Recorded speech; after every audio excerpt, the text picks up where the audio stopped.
Vamos abrir as nossas Bíblias no Evangelho de João, capítulo 8, versículos 1 a 12. Assim diz a palavra de Deus. Jesus, entretanto, foi para o Monte das Oliveiras.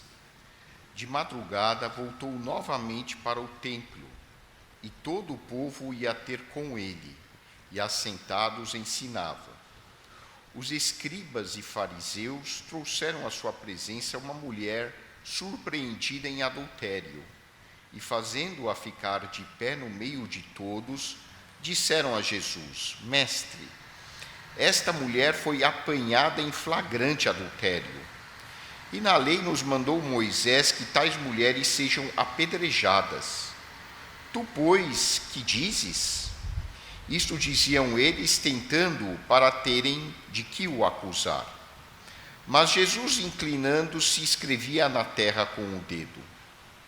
Como insistissem na pergunta, Jesus se levantou e lhes disse: Aquele que dentre vós estiver sem pecado, seja o primeiro que lhe atire pedra. E, tornando a inclinar-se, continuou a escrever no chão. Mas, ouvindo eles esta resposta, e acusados pela própria consciência, foram se retirando um por um, a começar pelos mais velhos até aos últimos, ficando só Jesus e a mulher no meio onde estava. Erguendo-se Jesus e não vendo a ninguém mais além da mulher, perguntou-lhe: Mulher, onde estão aqueles teus acusadores? Ninguém te condenou? Respondeu ela: Ninguém, Senhor. Então lhe disse Jesus: Nem eu tampouco te condeno. Vai e não peques mais. De novo lhes falava Jesus, dizendo: Eu sou a luz do mundo. Quem me segue não andará nas trevas, pelo contrário, terá a luz da vida. Oremos. Santo Deus, nosso Pai, que nós possamos compreender o ensino que o Teu Filho Jesus tem a nos transmitir na manhã deste domingo. Abre-nos os corações e as mentes para que possamos compreender a Tua palavra. Nós te pedimos agradecidos, em nome de nosso Senhor e Salvador Jesus Cristo. Amém. A religiosidade é um aspecto inerente à natureza humana. Todos nós, seres humanos, somos seres religiosos. Até mesmo aqueles que se declaram ateus, muito provavelmente têm algum tipo de religiosidade embutida. Embora ao longo da história tenham surgido milhares de religiões diferentes, as características da religiosidade humana são muito parecidas entre os diferentes tipos de culturas e povos. Esse assunto foi muito bem estudado por um professor de teologia, o Dr. James Fowler, que escreveu a respeito dos estágios da fé, em que ele correlacionou os diferentes tipos de religiosidade e espiritualidade com os vários aspectos da natureza psicológica do ser humano e da cultura em que o ser humano se encontra. E ele escreveu um livro bastante interessante. Quem tiver oportunidade de ler o livro dele, sugiro que o faça. Os estágios da fé. Durante muito tempo, a medicina, a ciência em geral, desprezou tudo aquilo que fosse ligado de alguma maneira à religiosidade e à espiritualidade. Para a ciência, até pouco tempo atrás, falar em religiosidade e espiritualidade era sinônimo de valorizar a superstição do ser humano. Não faz muito tempo, eu me lembro quando eu fui acadêmico de medicina, era praticamente impossível ouvir qualquer tipo de alusão ao tema de espiritualidade e religiosidade na faculdade de medicina. E não só onde eu estudei, isso era um fenômeno mundial. O próprio Freud e outros psicanalistas da primeira geração que desbravaram o estudo do inconsciente humano se omitiam quando o assunto era religiosidade e espiritualidade. Não há nenhuma menção praticamente a esses temas nos escritos dos primeiros psicanalistas. Hoje, o que nós vemos é exatamente o contrário. A medicina e a psicologia reconhecem o grande papel desempenhado pela religiosidade e espiritualidade na saúde física e mental do ser humano. Hoje, a própria Academia de Psiquiatria, não só a Academia Americana de Psiquiatria, mas, por exemplo, o Conselho Mundial dos Médicos de Família e Comunidade reconhecem que os estudantes de medicina devem ter, ao longo da sua grade curricular, matérias que falem sobre religiosidade e espiritualidade. O assunto é tão sério que a própria Organização Mundial da Saúde incorporou a dimensão espiritual na definição do termo saúde. Até pouco tempo atrás, a definição de saúde era o completo bem-estar físico, mental e social. E, na última década do século XX, a Organização Mundial de Saúde acrescentou bem-estar físico, mental, social e espiritual. O que você entende por espiritualidade? O termo espiritualidade tem várias definições, até mesmo na literatura científica. Isso ocorre porque a espiritualidade envolve diferentes dimensões do ser humano. Mas os estudiosos do assunto são unânimes em afirmar que, embora o ser humano tenha diferentes dimensões na sua vida, tem a dimensão física, a dimensão emocional, afetiva, a dimensão social, a dimensão dos comportamentos humanos, os aspectos culturais. A dimensão espiritual é nuclear. Ela ocupa o centro do ser humano. E todas as demais dimensões orbitam em torno da dimensão espiritual. Então, a dimensão espiritual ocupa o âmago, o núcleo, o centro das pessoas. E quando as pessoas não cuidam da sua dimensão espiritual, todos os outros aspectos da vida serão prejudicados.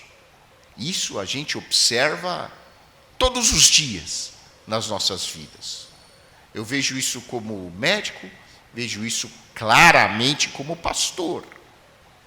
Quando a dimensão espiritual não é cultivada, valorizada, cuidada pela pessoa, todos os demais aspectos da sua vida começam a ir mal. Pargamento, um grande estudioso da espiritualidade no campo da psicologia, define a espiritualidade como a busca do sagrado.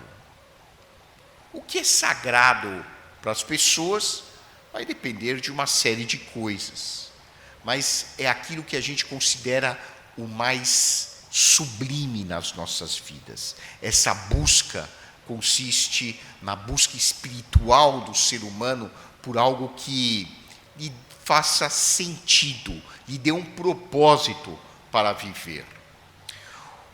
Leonardo Boff, em 2013, definiu a espiritualidade como o cultivo de nossa conexão com a fonte originária de todo ser.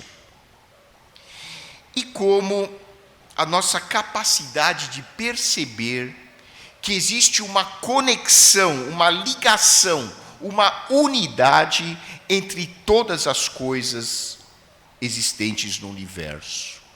E essa definição, para mim, é uma das mais importantes, até do ponto de vista da saúde humana.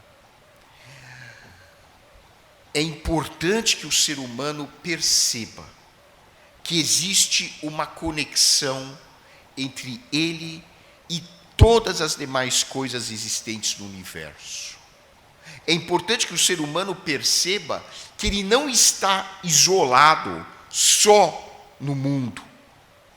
Ele depende de outras pessoas, depende dos animais, depende do ambiente físico, depende de vários aspectos, inclusive da economia do país. E os outros também dependem dele. Ou seja, quando nós somos espirituais, na acepção da palavra, nós entendemos que nós fazemos parte de uma rede, nós não estamos sozinhos, jogados no universo. E a religiosidade, por sua vez, tem a ver com a maneira como nós seguimos e praticamos uma religião. No caso, nós somos cristãos evangélicos, nós temos a nossa doutrina, nós temos os nossos costumes, nós participamos da Santa Ceia, nós batizamos, nós lemos a Bíblia, nós louvamos a Deus no nosso culto. Isso é a nossa religiosidade. E espiritualidade e religiosidade estão muito vinculadas entre si. Ambas têm um forte benefício na nossa saúde mental e física. Ambas contribuem para o desenvolvimento de relacionamentos saudáveis. E ambas são importantes até para melhorar o nosso desempenho como profissionais. No entanto, se mal compreendidas, a religiosidade e a espiritualidade podem causar sérios prejuízos ao ser humano e à sociedade.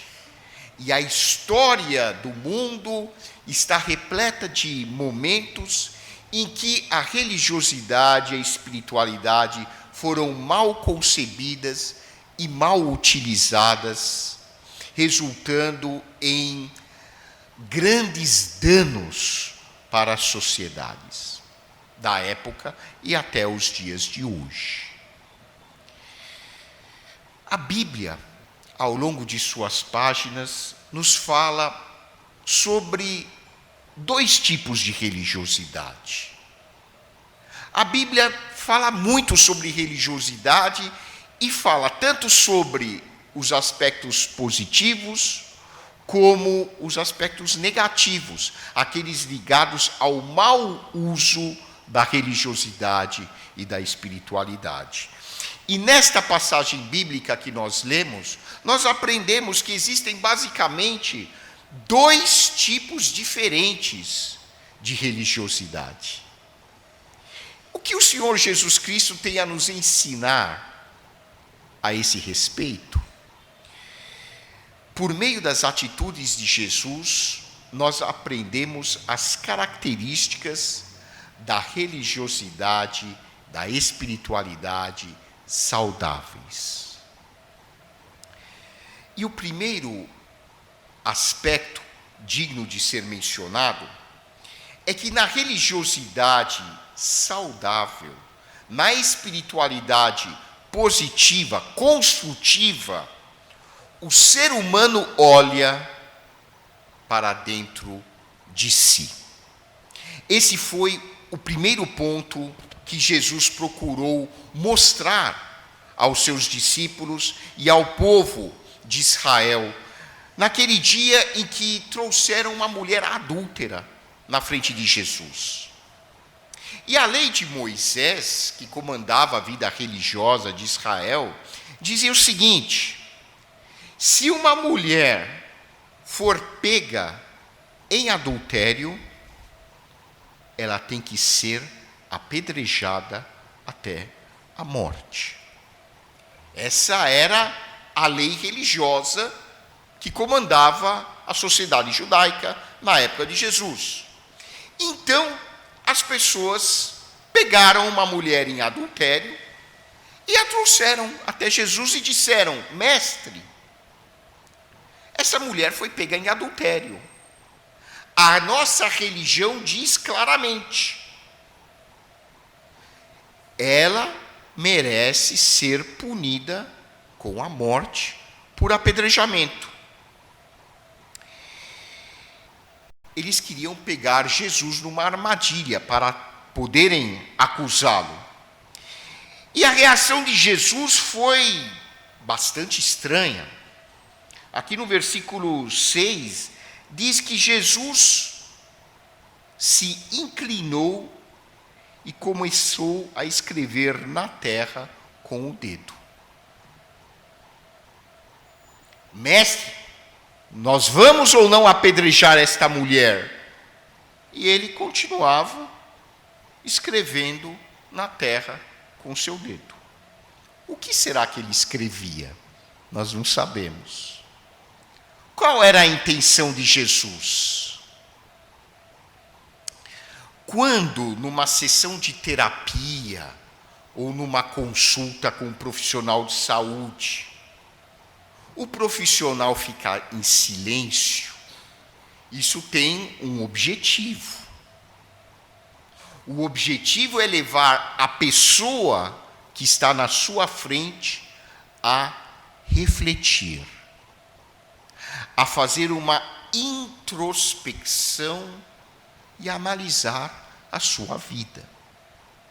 O objetivo do profissional, por meio do silêncio, é levar a pessoa a pensar sobre as suas próprias ideias. E o nome que se dá a isso é silêncio terapêutico. E Jesus estava lançando mão desse instrumento da psicologia e da espiritualidade, e por meio do seu silêncio, ele queria estimular as pessoas a raciocinar, a refletir, a olharem para dentro de si, ao invés de concentrarem todo o seu foco no exterior. Mas, aparentemente, não deu certo. Pelo menos, a primeira tentativa de Jesus não foi frutífera. Ao invés de eles olharem para dentro de si, eles estavam com aquele fogo para poder condenar a mulher. E insistiram, até que no versículo 7 diz assim: como insistiam na pergunta, Jesus teve que usar uma outra técnica, que é o confronto. Geralmente os terapeutas não usam o confronto numa primeira estratégia. Eles usam o confronto ou a confrontação quando outras estratégias não deram certo, e foi o caso que aconteceu aqui com Jesus. Jesus, então, teve que ser mais objetivo e direto. Aquele dentre vós que estiver sem pecado, atire a primeira pedra. Aí foi uma bomba. Porque quando Jesus os confrontou com a autoridade que ele tinha, aí eles foram pegos de surpresa. Um começou a olhar para o outro e pensaram assim: o que nós vamos fazer? Porque aí sim eles começaram a perceber a sua própria hipocrisia. A palavra de Deus diz que nós só vamos buscar a salvação se nós reconhecermos que somos o quê? Pecadores. Quando nós temos uma atitude de julgar as outras pessoas, de condenar as outras pessoas, nós nos impossibilitamos de olhar para dentro de nós e nós não conseguimos perceber o pecado que existe dentro de nós. E é por isso que Jesus ensinou: não julgueis para não seres julgados. Por que Jesus nos ensinou para não julgarmos ninguém?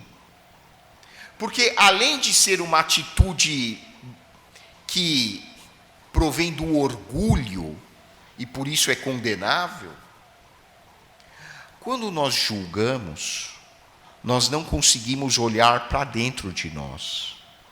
Nós não conseguimos refletir sobre os nossos próprios problemas. Nós não conseguimos olhar para a nossa fragilidade. Nós não conseguimos reconhecer as nossas muitas limitações. Nós não enxergamos os nossos defeitos, os nossos erros. Quando nós olhamos para os outros com ar de superioridade, com ar de orgulho, e julgamos e condenamos as pessoas que estão no nosso convívio, ou mesmo as que não estão no nosso convívio, nós subimos para um degrau em que nós achamos que somos melhores que os outros. E às vezes nós até nos sentimos melhores que os outros. Isso pode até provocar uma reação psicológica de bem-estar naquele momento. Só que isso pode ser trágico para as nossas vidas espirituais. Porque quando eu foco a minha atenção, o meu olhar no outro, eu desvio totalmente o meu olhar daquilo que está em mim. Aí eu não consigo olhar para os meus pensamentos. Eu não consigo reconhecer os meus desejos. Eu não consigo avaliar as minhas expectativas. Eu não consigo olhar para aqueles sentimentos que estão muitas vezes reprimidos e que eu não trabalhei ao longo da minha vida. Eu não consigo olhar para aquelas atitudes que eu tive e às vezes que eu continuo cometendo, que podem estar machucando outras pessoas. Eu não consigo avaliar a qualidade dos meus relacionamentos.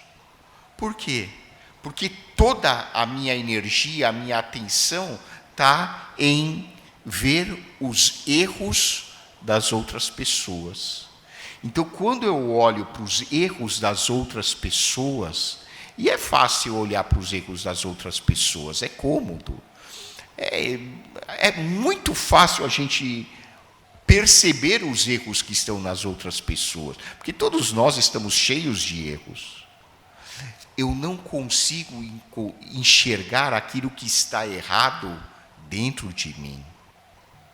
E é por isso que a espiritualidade saudável é aquela em que a pessoa não está preocupada em condenar o outro, em julgar o outro. A espiritualidade saudável, de acordo com Jesus, é aquela espiritualidade que provoca na vida da própria pessoa um olhar para o seu interior. Um olhar que enxerga o seu próprio pecado e então vai em busca da ajuda de Deus. O segundo componente de uma espiritualidade saudável, de uma religiosidade construtiva, é a compaixão. E como faltava compaixão, e como falta compaixão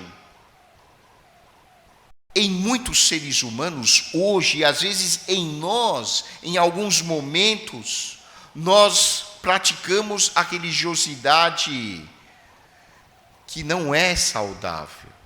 E aqui Jesus enfatiza a compaixão pelo ser humano, pelo próximo, pelo semelhante, como um aspecto essencial da verdadeira religiosidade, da verdadeira espiritualidade. Aquelas pessoas que estavam na frente de Jesus estavam com prazer em ver a mulher sendo desprezada, julgada, e sentiam até alegria em imaginar que ela ia ser apedrejada e morrer agonizando. Isso é retrato da monstruosidade humana. E a falsa religiosidade, a religiosidade disfuncional, a espiritualidade negativa, doentia, reforça a monstruosidade humana. Porque cada um de nós tem, na sua natureza, um aspecto que está ligado à essência de Deus, mas, por outro lado, nós temos uma dimensão que é monstruosa. Basta você assistir aos noticiários e a alguns programas de televisão que você vai chegar à conclusão de que existe um monstro dentro de cada um de nós. E a falsa religiosidade, a falsa espiritualidade alimentam esse monstro terrível que existe dentro de cada um de nós, a ponto de aqueles líderes da época de Jesus acharem que estavam fazendo um grande favor para Deus, humilhando aquela mulher. Eles achavam que eles estavam no máximo da sua espiritualidade. Senhor, nós seguimos a lei de Moisés e esta mulher tem que morrer apedrejada. Eu imagino que alguns estavam até sorrindo quando falavam que a mulher tinha que ser apedrejada. E quando nós praticamos essa religião, essa religiosidade ruim, nós às vezes até sentimos prazer no sofrimento das outras pessoas. O nosso lado monstro agradece. Então Jesus, quando lançou a pergunta, quem estiver entre vós sem pecado, atire a primeira pedra, eles finalmente se tocaram. E os mais velhos, que tinham pecado mais, começaram a se lembrar, eu também já fiz isso, já fiz aquilo, já fiz um monte de bobagem, e começaram a se afastar, até que a mulher ficou sozinha com Jesus. A verdadeira espiritualidade é compassiva, é misericordiosa.